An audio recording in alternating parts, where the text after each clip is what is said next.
Welcome Kindred, it's Jessica and I'm sitting here surrounded by absolute tarot and oracle chaos for a really fun tag started by Lashette over at Scarlet Moon Creations. I'll link her video down below.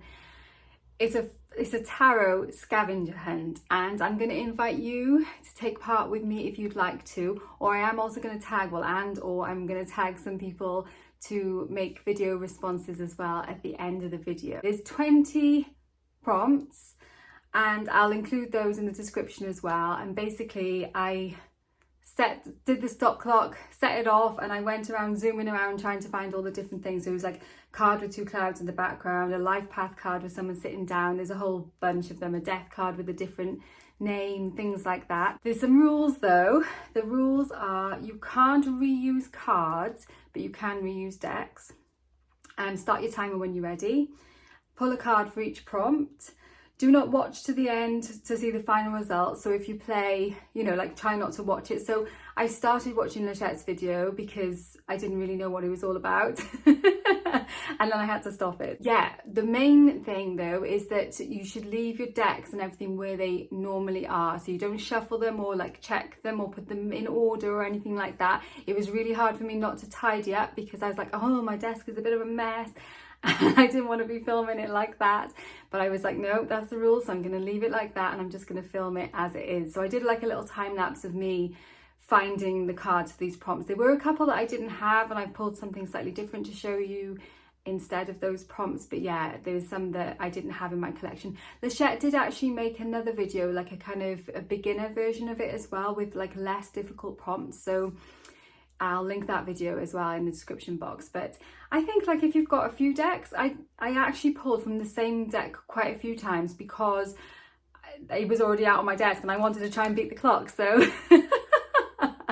so it probably would have been better to reuse loads, but I did use quite a lot of decks. There's literally, I'll try and put a little video of that as well. My desk is covered in decks and I'm gonna have to tidy all this up as soon as I finished doing this video. And the last rule is that you try to beat my time. I tried to beat Lashette's time. I don't actually know what her time is, so I'm gonna have to watch her video properly to the end before finishing filming this video. So I'll put my time in my description box so you can see it and try and beat my time. It's not very quick. So you might find you can beat it. And if you've got a more diverse deck collection, then you'll probably find that you will beat it quite easily. You are also going to need a ruler because one of the prompts is to do with size of cards, which I didn't know, but I actually did have a ruler handy. So you might want to grab one of those as well. Okay, so if you are going to take part and you're not going to film a video and you're going to just do it right here, right now, get those prompts up in front of you. Don't do any other preparation, just get them there. Maybe you might want a glass of water actually. And get the prompts up somewhere where you can see them. I'll put them in the description box, like I said, so just scroll up so you can see them. Ready, steady, start the clock. So how did you do? What was your time? My time was 12 minutes and 9 seconds. So probably if you really know your decks really, really well, or if you've just got a better system of getting things done, I had to climb up on steps and go and find different things. But I wasn't too upset with that actually. I'm going to talk you through, I've got the cards, like a pile of cards from all different decks here, which are my answers to the prompts, and I'm just going to show you what I pulled out and how it meets the prompt. If you are going to take part, then don't watch this bit until you've actually done it, but if you're not going to do it and you just want to see what I pulled, I'm going to show you now.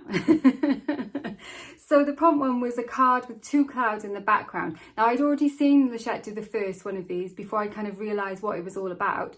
So I saw her go through her Radiant Rider-Waite and she couldn't find one with just two clouds. There's lots of cards with clouds but not with just two. So I didn't go for my Radiant Rider-Waite or any of the Rider-Waite. I went for Dark Days because I remember there being loads of clouds in that. Let me find the box because there's pictures of, oh my gosh, it is literally, I've got so much tidying up to do. Right, here we go.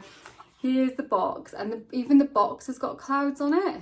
So I felt like there would definitely be a card in there that has two clouds in the background. And I don't know if these count. I feel like they do. There's loads of cards with lots of clouds in that deck as well. But that one, look, that's two clouds, isn't it? 1, 2. Is that the background? I don't know. That's Justice. So they're kind of part of the scales, bringing that kind of air element in. But I feel like that counts. But I did also pull another one because in case that one wasn't good enough, I don't know. I don't know why, I just felt like I needed to. There was a few that were like that for me. I was like, oh, is that it or not? So yeah, there's two. This is the Queen of Swords. Again, you know, the clouds are the air element in this deck. So there's two clouds with the Queen of Swords sitting on those two. Yeah, so those are my answers for the prompt number 1. And then number 2, a life path card where someone is sitting down. So basically it's a card that's numbered 1 to 9 because those are the ones that match up with life path. If you don't know what that means, then just don't panic about that. It's basically like a card numbered 1 to 9 from the majors, which has got somebody sitting down. And I did go to my Radiant Rider-Waite for this, and I pulled out the Hierophant, even though I don't love this card. Those bald heads just really don't do a lot for me. I've trimmed this deck. Where is the rest of that deck? Oh, here we go. I'll try and pull it out without causing too much chaos around everything else. I trimmed my Radiant Rider-Waite so it's got no borders, and I think it just looks so much better like this. And I also edged it, although I could do with redoing a little bit now with like yellow. So I think that looks good with the back, with the backs of the cards. So yeah, my Hierophant, I feel like that's a definite tick. And then a card with a rainbow. So I was like, well, I've got my Rider-Waite in my hand. I know there's a card with a rainbow in that deck. It's this one. But I think the Hierophant was like the sort of 6th card in the deck. And then this one was like right at the bottom. So I was like, oh, it's taking too long. It's taking too long. But I did find it. It's there. And that's probably a little bit lazy of me using the same deck. But, you know, I wanted to get a good time. Don't judge. So a card with a motorcycle. Now I knew that in Everyday Witch, the Chariot card has a motorcycle on it. So I went straight for that deck. And again, this card was like buried right in that deck. So I did get there, I did find it, but it took me quite a while. A card associated with the sign of Cancer. Right, well, I actually went through my Rider-Waite again, because I was like, well, that's easy. I'm just going to pull out the Chariot again, because I knew I couldn't use, even though I just pulled a Chariot card, you're not allowed to use this, the same card. You can use the same deck, but not the same card. So I couldn't use that, even though that is a card associated with Cancer, because the Chariot is the card that relates with Cancer. So I was like, well, that's okay. I've got my Radiant Rider-Waite right close by, so I'll zoop through this fast and find the Chariot. And I could not find the bloody Chariot. I went through, I got all the way to the end of the deck and I could not find it. So I'll have to have a proper look when I'm not like on a stopwatch, because probably it is in here and I just haven't found it. But that's really strange. So I just like threw that down, and yes, I still can't find it. Still can't find it. Anyway, you don't want to watch me go through the whole deck again now, do you? I'll have to have a look afterwards. I just threw that deck down and just grabbed my Moonology Oracle and pulled out the first card that I found that said Cancer on it. So this is the new moon in Cancer. It's got the crab there on it. So it's probably like a nicer example of a Cancer card. Anyway, so it says you and your loved ones are safe. That's beautiful. Yeah, that's gorgeous. So that is my card associated with the sign of Cancer. Number 6 is a card with symbols on a building. And I kind of panicked with this because I was like, there's lots, isn't there? There's loads of cards with signs on buildings. And I just like grabbed the Green Witch, which was out on my desk anyway already, and started like going through. I was like, there's buildings in this deck. I know there'll be symbols. And there didn't seem to be anything. And then I came across the 9 of Pentacles, which has got the pentacles around the top of the door frame. So I'm going to count that. And now I can take a little step back and a breath. I can think of lots of other decks which have got cards with symbols on them. Like loads of the towers in lots of decks have got symbols on the tower. 5 of Pentacles nearly always has symbols on a building. Like if I'd gone through the Rider-Waite again, I could have found that. But that is what I've got, and I'm going to count that. So that is that. Card with a disabled person or being. And I already knew, shamefully, that I do not have a deck that has got people with like different abilities in it. Like obviously not all disabilities are physical, so like I do definitely associate some. Like I find sometimes when I'm reading that I'll pull a card and I'll just know that that person is, I'm, you know, like sometimes just like the sort of stance in a card, or like the eyes, and sometimes if there's blindfold, sometimes if there's like things, sometimes cards that are not typically disability cards will in a reading speak to me about perhaps somebody who has a disability, or like kind of health matters and things like that. But I don't have like this person is like in a wheelchair, or like this person is on crutches actually.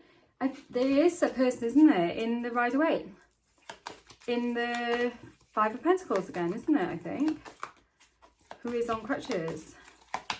So that, I think, would count. I mean, it's not, this is not a diverse deck, and so it's really clutching at straws and shouldn't really be allowed. But yeah, look. So yeah, I do, but I didn't find it in the time, so I failed on that particular card. Card with 3 words on it. I was starting to panic because I felt like I was not going to make it in time, and I just could see on the top of my Everyday Witch that I'd already pulled the other card out of, that it says 6 of Wands, and I was like, that's 3 words. I know, but it is 3 words, isn't it? So I'm going to let myself have that, even though it's terrible and I probably shouldn't. I should probably be disqualified. Am I disqualified? Maybe I am. I don't know. Oh, sorry, Frodo's shouting. Cards with someone lounging or laying down. Again, I knew that I could have gone through several decks. There's a beautiful 9 of Pentacles with a lounging person in the Astara, but I didn't want to climb back up on my stool to get that down. So I grabbed this 4 of Swords out of, again, out of the Everyday Witch, because it was close. Maybe I should have like taken a bit more time. I don't know, maybe that would be better. But it's a scavenger hunt, isn't it? It's supposed to be like fast and furious. So that's what I did. A card with a red head. That was easy. There's absolutely tons of red heads in the Green Witch Tarot. And there is one. Yeah. So that was easy. What else? Associated with the crown chakra. So I have got a deck which is, where's the front of that deck? I've got a deck which is like a yoga mudras deck, and this is the crown chakra up here. So I just grabbed the first card that I could find which was associated with the crown chakra. So yeah, that's Akasha Mudra. It's the second finger in, like that. This is quite nice, this. I sometimes use this when I'm doing my morning rituals, and I pull a card from this deck and actually use the mudras while I'm doing like a few breaths, basically a short meditation kind of thing. So yeah, it's nice. I don't use it for anything else apart from that, though. It is like it's not a divinatory deck, I don't find. I suppose you probably could read it like that, but I don't. 3 of Cups card with, oh my gosh, I completely missed that out. 3 of Cups card with no people. 3 of Cups with no people. That's a tricky one, isn't it? 'Cause 3 of Cups nearly always has people. I've definitely got ones I know with animals in some of the more animal decks, like in Spirit Song. But yeah, I did not pull that out at all. And so, yeah, I missed it. Sorry. A card taller than 5 inches. So the biggest deck that I've got is the Weaver's Oracle.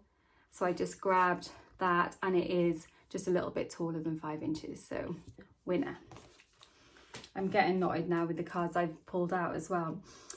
A card with a, number 14 is a card with a plus size person. And wow, I thought I definitely would have decks, and I probably have if I take a little bit more time looking through it, with plus size people in them. I had the, oh, what is it called? I had a gorgeous deck that actually sold to Candy, so obviously she's got that now, and that had some gorgeous imagery of like plus size people and people with hairy legs and things like that. I went all the way through the Dark Days looking for an answer to this, because I was sure, or I felt like I was sure, that there were plus size people in this deck. And I don't know if they are, and I just missed them because I was like doing it too quick. but I was just like, yeah, and I didn't come across everyone who looked slim and, you know, stereotypically beautiful in this deck, which shocked me. I was sure that there was plus size people in this deck, but obviously not. And that's what I thought was really interesting about this as well. Like, yes, it is fun, but it does really flag up where I have got, I don't want to say gaps, but like where there are definitely, where my collection is not as diverse, where my decks are not as diverse as they could be, it is definitely flagged that up to me. I did find one though, where's that gone? That, you know, she's not particularly plus size, but she's a little bit larger. So this is from the Green Witch again, the Queen of Wands. Yeah, so I pulled that out even though she's not hugely plus size, is she? She's just a little bit cuddly. I guess it's all that creativity, you know. What else is there? A card with space. Now I would not have had this, I suppose, unless I grabbed a playing cards deck, which I have got, but not in this room. I'd have to go to another room. But I recently bought the Jane Austen tarot, not the one that's really hard to get. This new one, which is, it's actually called A Truth Universally Acknowledged, a Jane Austen tarot deck. So I think not to get it confused with the one that's actually really difficult to get and I think actually like out of print. And this is numbered as playing cards. So that was easy. I just pulled that straight out of there. I just needed any spade and I actually pulled the 8 of spades, which is the Justice card. So luckily I had that because I wouldn't have before. I don't think any of my decks have got the like traditional playing card suits on them apart from this one.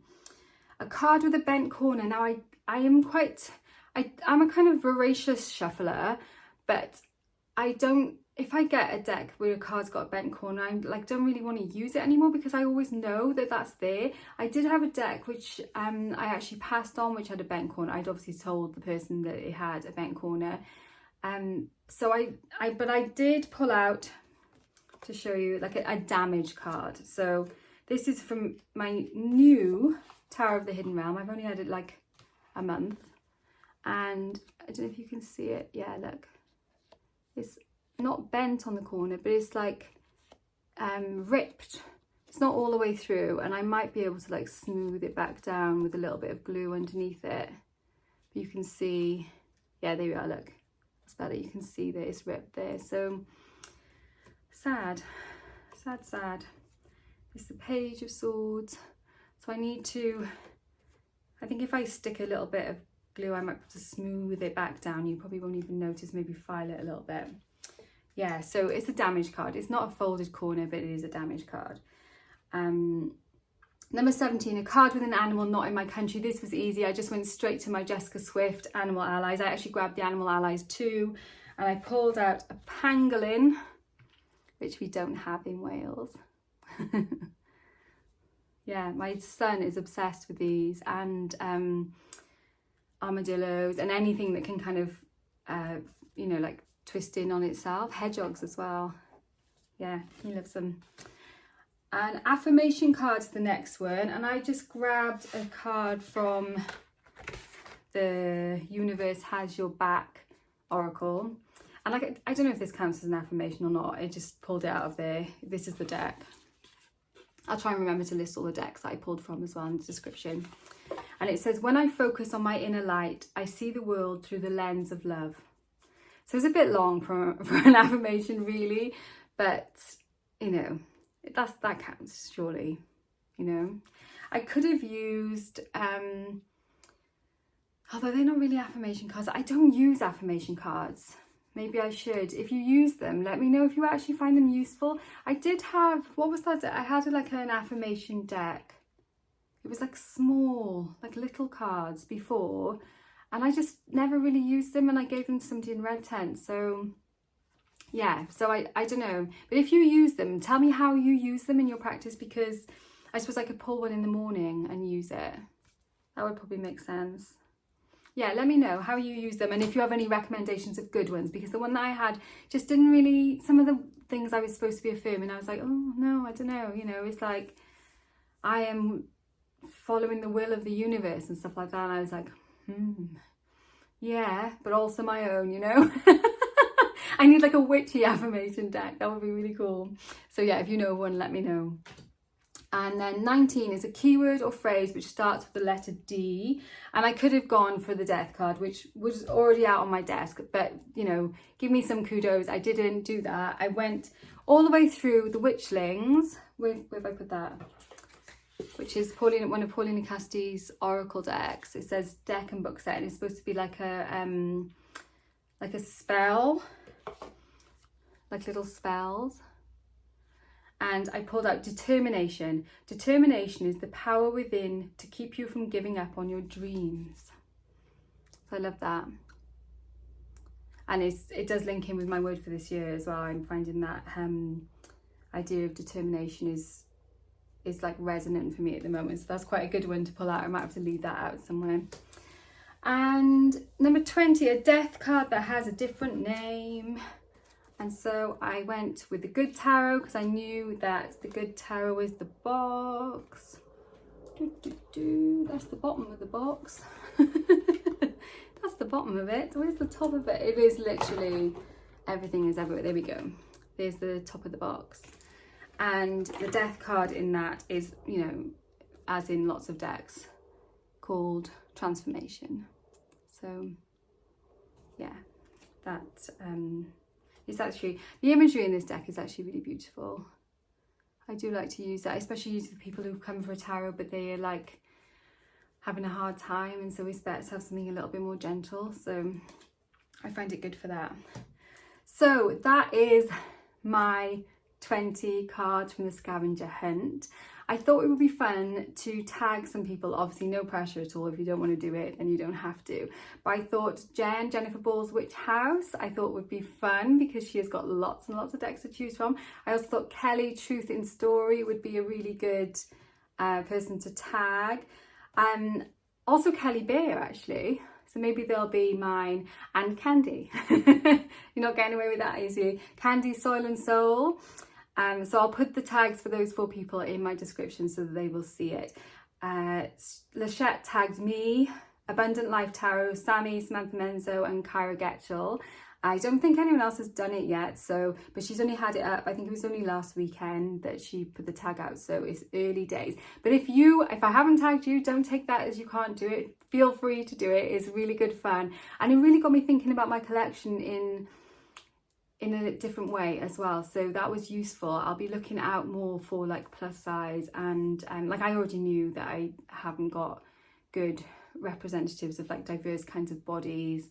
I have got quite like not loads, but I've definitely got decks which are more diverse in terms of like racial characteristics and stuff, but not so much physical size, which is interesting, isn't it? And also with disabilities. So yeah, it was interesting. Anyway, thanks so much for watching. I won't keep rambling on. Warmest blessings, and I will see you very soon.